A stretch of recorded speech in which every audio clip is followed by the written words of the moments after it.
Hello guys, welcome back to our decent star classes. तो मेरा नाम है आदर्श पटेल और हम और आप दोनों मिल करके पढ़ रहे हैं यार जेनेटिक्स, है ना। तो यार जेनेटिक्स को काफी खूबसूरत तरीके से जैसा कि हम अभी तक पढ़ते आए हैं, अभी तक तो हमें जेनेटिक्स के अंदर में कोई भी दिक्कत नहीं है। हमने बड़े से बड़े कॉन्सेप्ट और हार्ड से हार्ड कॉन्सेप्ट को यही कोशिश करा है कि उसको कितने ही ज्यादा सिंप्लीफाई और आसान तरीके से यार आपको समझाया जाए।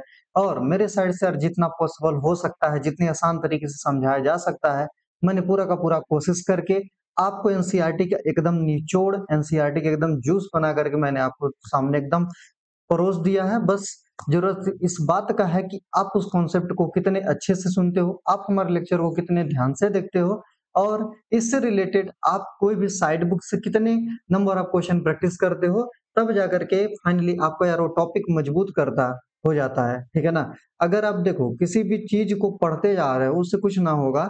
अगर पढ़ने के साथ साथ आप उसकी एक बार एमसीक्यू की प्रैक्टिस कर लेते हो, आप ये देख लेते हो कि क्या प्रीवियस ईयर में किस तरीके से क्वेश्चन आए हैं, क्वेश्चन की पैटर्न क्या है। अगर आप इस चीज को समझ लो तो सारी चीजें यार यहीं पे खत्म हो जाती हैं, है ना।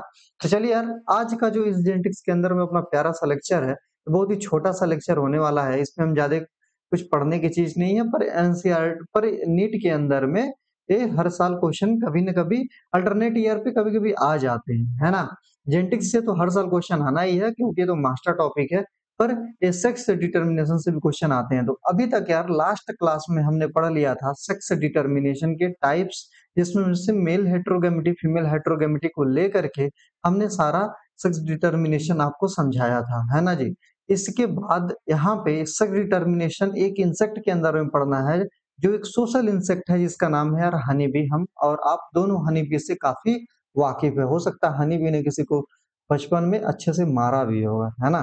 तो चलिए साहब, ये जो सेक्स डिटर्मिनेशन है हनी बी का, ये आखिर में हनी बी में मेल और फीमेल कैसे डिसाइड होता है, तो इसके बारे में भी बात करते हैं। तो एनसीईआरटी ने हनी बी को बोला है सोशल इंसेक्ट, और हम और आप सभी जानते हैं इसको सोशल इंसेक्ट इसलिए बोल रहे हैं क्योंकि ये पोलिनेशन के अंदर में बहुत ही ज्यादा हेल्प करता है ना।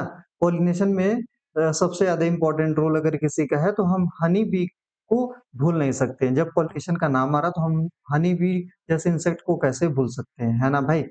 तो हनी बी को सोशल इंसेक्ट इसीलिए बोलता है क्योंकि पॉलिनेशन में हेल्प कर रहा था। कोई मूवी भी आई थी ना, जिसमें हनी बी वाला कुछ था, हनी बी के मारने के ऊपर कुछ रेडिएशन वगैरह ऐसा था। चलो भाई, खैर मूवी को छोड़ते हैं और यहाँ पे हम थोड़ा सा छोटे होते हैं और आपको समझाते हैं तो कि sex determination in honey bee का मतलब क्या है। देखो, जब हनी बी में सेक्स डिटर्मिनेशन की बात हो रही है तो हनी बी के अंदर में ये जो टाइप है ये होता है हेप्लोडिप्लॉइडी नेचर। क्या टाइप है अपना? हेप्लोडिप्लॉइडी। अगर एग्जाम में क्वेश्चन आता है कि haplodiploidy type of sex determination is found in, और उसमें एक ऑप्शन अपना हनी बी होता है, ठीक है ना, तो वो कौन सा? तो क्या सही होगा? हनी बी होगा। ऑप्शन क्या जाएगा? हनी बी होगा। हनी बी में हेप्लोडिप्लॉइडी होता है। अच्छा साहब, ये हेप्लोडिप्लॉइडी का मतलब क्या है? हनी बी में हेप्लोडिप्लॉइडी क्यों लिखा गया है, इसके बारे में समझिए।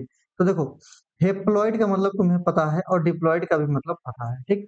तो हनी बी के अंदर में जो मेल है ना, जो मेल है वो हेप्लॉइड होता है, और जो फीमेल है वो क्या होती है?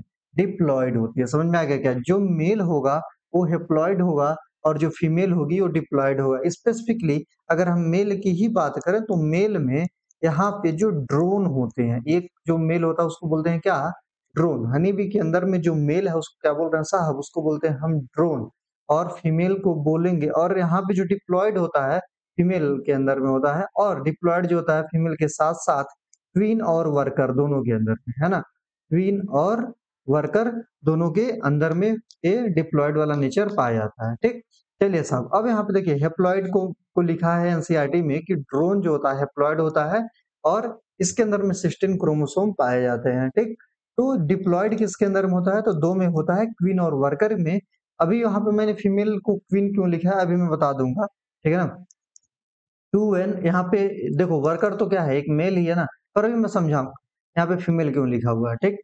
और यहाँ पे क्या होते हैं? 32 क्रोमोसोम होते हैं, ठीक। तो जो क्वीन और वर्कर्स हैं भैया, इसके अंदर में 32 क्रोमोसोम आपको देखने के लिए मिलते हैं, और ड्रोन के अंदर में 16 क्रोमोसोम देखने के लिए मिलते हैं। चलिए साहब, अब हम क्रोमोसोम का संख्या कैलकुलेट कर लिए, अब हम बात कर लेते हैं थोड़ा सा कि इसके अंदर में सेक्स डिटर्मिनेशन का पैटर्न क्या है, कैसे मेल और फीमेल और कैसे ये ड्रोन बनते हैं, कैसे वर्कर बनते हैं, कैसे क्वीन बनते हैं, है ना? यही समझना है, तो इसी चीज़ को देखिए। कहानी हम वहीं से शुरू करेंगे। एक राजा था, एक रानी थी, ठीक है ना? खैर यहाँ पे राजा-रानी का कोई बात नहीं है, यहाँ पे बस एक रानी है, रानी मक्खी, क्या है?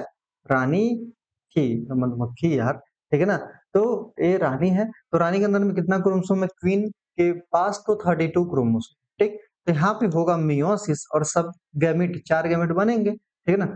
और मियोसिस होगा क्योंकि मियोसिस में 4 गैमीट बनते हैं और सबके अंदर में 16 क्रोमोसोम ऐसे ही मिल जाएगा, ठीक है ना? क्योंकि कद्दू कटेगा तो सब में बराबर-बराबर में बटेगा। अरे कद्दू नहीं मतलब क्रोमोसोम जब डिवाइड होगा तो सब में बराबर-बराबर बटेगा। तो चलिए साहब ये फॉर्मेशन हो गया क्या? एग का। किसका फॉर्मेशन हो गया? एग का। अब देखो एग का फॉर्मेशन हो गया, अगर ह्यूमन से थोड़ा रिलेट करें तो अगर स्पर्म और एग मिल जाए तो जाइगोट बन जाएगा, है ना? तो एग्ज़ैक्टली सेम प्रोसेस तो यहाँ पर भी क्या होगा? फॉलो होगा। ठीक है ना? अब स्पर्म कहाँ से आएगा? स्पर्म कहाँ से आएगा? तो देखो, यहाँ पे अपने ड्रोन भैया हैं, तो ड्रोन को मैंने क्या बोला है? मेल बोला है। मेल वो है, मेल कौन है? जिसके अंदर में सेक्स ऑर्गन है और मतलब मेल सेक्स ऑर्गन है और मेल सेक्स गैमीट बनाएगा या फिर मेल गैमीट जिसके अंदर से निकलता है वही तो मेल है। ठीक है ना? अगर कोई ऐसा है जो जिसके पास ना मेल सेक्स ऑर्गन है, ना फीमेल सेक्स ऑर्गन है, जो मेल गैमीट नहीं बना रहा है, वो क्या हो जाएगा? बताओ मेल होगा? नहीं भाई वो मेल थोड़ी होगा, वो तो स्टेराइल होगा ना, मतलब स्टेराइल मेल होगा। ठीक है ना?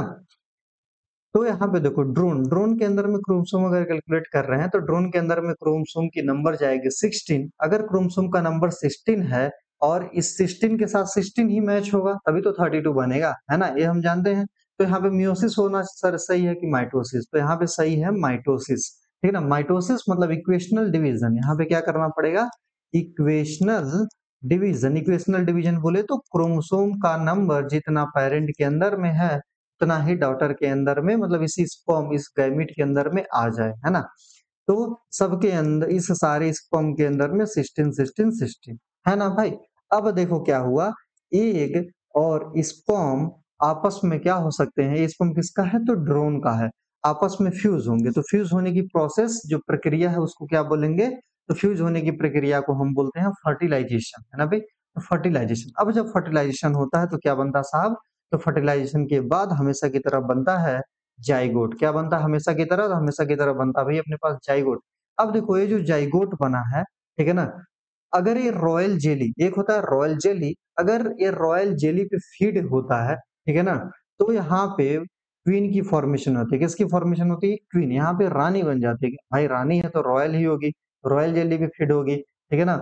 अब ये नौकर आदमी है वर्कर, अब ये क्या इसको तो बस रोटी चाहिए, ठीक है ना? रोटी कपड़ा मकान तो इसमें से इसको बी ब्रेड, अगर ये बी ब्रेड पे फीड करेगा तो यहाँ पे वर्कर बन जाएगा और वर्कर में भी कितने क्रोमोसोम होंगे? 32, क्योंकि जाइगोट के अंदर में कितना क्रोमोसोम आया है? 32 क्रोमोसोम आया है, तो क्वीन के अंदर में भी 32 क्रोमोसोम और वर्कर के भी अंदर में आएगा भैया 32 क्रोमोसोम।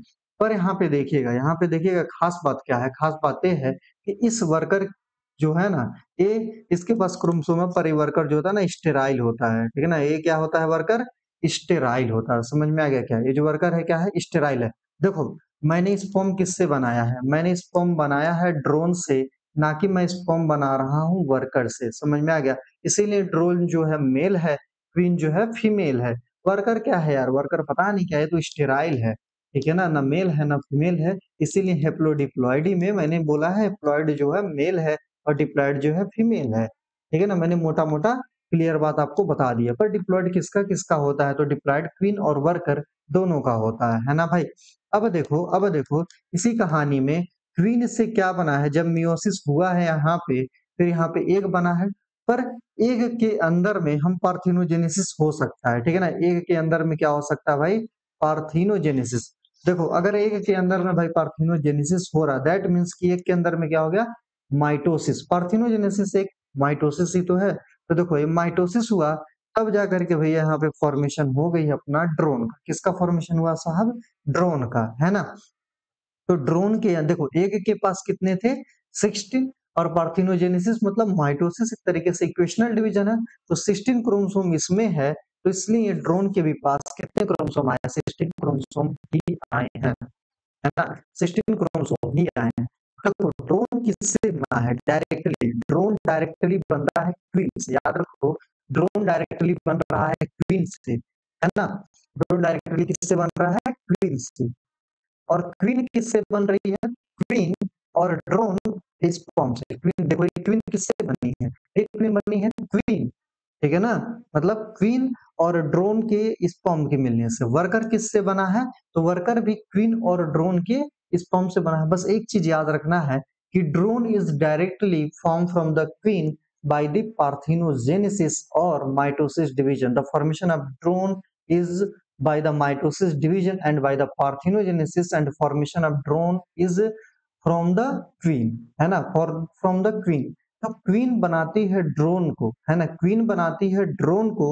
और ये वाली जो क्वीन है, और क्वीन कैसे बनती है, तो क्वीन खुद क्वीन और ड्रोन से बनती है। अब यहाँ पे एनसीईआरटी के अंदर में एक स्टेटमेंट दे रखा है, इसको ध्यान से समझिएगा। यहाँ पे लिखा है कि ड्रोन का फादर नहीं होता। देखो ये जो ड्रोन है ना, इसके पास फादर है क्या, बताओ। ड्रोन के पास मदर है। ड्रोन के पास क्या है भाई, तो ड्रोन के पास मदर है, पर ड्रोन के पास कोई फादर है क्या, बिल्कुल भी नहीं। ड्रोन की मदर कौन है, क्वीन है, ठीक है ना। तो मैं यहाँ पे लिख सकता हूँ कि drone have mother, drone have only mother, ऐसे मैं स्पेसिफिकली लिख सकता हूँ। ड्रोन हैव वनली मदर, कि जो ड्रोन है साहब, इनके पास केवल मदर होती है, ना कि इनके पास फादर होते हैं। ड्रोन के पास कोई भी फादर नहीं है, ड्रोन के पास केवल और केवल मदर है। और it develop directly from the queen. इसका रीजन क्या है, तो रीजन यही है कि डायरेक्टली क्वीन से बनी है। लेकिन लेकिन यहाँ पे एक स्टेटमेंट और लिखा है जो बच्चों को काफी कंफ्यूजन होता है, बच्चे रट लेते हैं। इसके पास ग्रैंड फादर और ग्रैंड मदर दोनों होंगे। किसके पास, किसके पास, तो ड्रोन के पास फादर तो नहीं है, पर ग्रैंड फादर होगा, ठीक है ना, ग्रैंड फादर होगा। ग्रैंड मदर तो होगी ही, है ना, क्योंकि मदर से बन रही है तो ग्रैंड मदर तो होगी ही, ठीक है ना। तो कहानी बस इतना है कि drone doesn't have father, drone के पास फादर नहीं है, पर ड्रोन के पास ग्रैंड फादर है। अब इस चीज को कैसे समझते हैं, तो इस चीज को ऐसे समझिए। देखिए ड्रोन डायरेक्टली क्वीन से बन गई है, क्या बोल रहा हूँ साहब, कि ये जो ड्रोन है अपना, ये डायरेक्टली क्वीन से बन गई है ना। तो इसके पास कोई भी फादर नहीं है, पर इसके पास ग्रैंड फादर होंगे। ग्रैंड फादर कैसे होंगे, क्योंकि वो एक क्वीन थी। एक क्वीन किससे बनी है, इस ड्रोन से बनी है। समझ में आया? एक क्वीन, क्वीन आखिर में बनती किससे है, ड्रोन से तो बनती है। ड्रोन और क्वीन जब मिले, देखो जब ड्रोन और क्वीन मिल रहे हैं, तभी जाकर के ये वाली क्वीन बन रही है। समझ में आ गया, अगर नहीं समझ में आ गया, नहीं समझ में आया, लग रहा है बच्चों को नहीं समझ में आया, बच्चों को नहीं समझ में आया, देखो मैं एक बार और तुमको यहाँ पे समझाऊंगा, अगर नहीं समझ में आया तो मान लेना कि थोड़ा नहीं है। हाँ, देखो क्वीन प्लस ड्रोन मिलते हैं तो क्या बनता है, क्वीन और क्वीन बनता है ना। देखो भाई क्वीन और ड्रोन मिलते हैं तो क्या बनता है, क्वीन। अब एक क्वीन से डायरेक्ट ड्रोन बन जाता है ना। ये तो ये जो है, ये तो सेक्सुअल रिप्रोडक्शन जैसे बना है। ये तो जो है अपना, ये कौन सा रिप्रोडक्शन है, ये तो सेक्सुअल रिप्रोडक्शन हुआ है, और यहाँ पे फर्टिलाइजेशन हुआ है, ठीक है ना। और यहाँ पे मियोसिस का इवेंट भी चला है, तब जाकर के क्वीन बन गई है, ठीक है ना। अभी क्या बन गई है, तब जाकर के फाइनली ये क्या बनी थी, क्वीन बनी थी, है ना, एक क्वीन बनी थी। एक क्वीन बन गई, ठीक। फिर एक इस क्वीन के अंदर में क्या हुआ है, मियोसिस हुआ है, फिर जाकर के ड्रोन बना है। समझ में आया क्या, फिर इस क्वीन के अंदर में मियोसिस हुआ है, फिर जाकर के ड्रोन हुआ है। देखो ये जो ड्रोन है, ये मैं बोल रहा हूँ, ये जो ड्रोन है डायरेक्टली किससे डेवलप हो जा रहा है, क्वीन से। मतलब कि यहाँ से अगर आप ध्यान से ड्रोन को देखते हो, कि ड्रोन के पास यहाँ पे कोई अपना फादर नहीं है। ड्रोन के पास अपना कोई फादर क्या है, नहीं है भाई, ड्रोन के पास कोई फादर नहीं है, पर ड्रोन के पास यहाँ पे मदर है।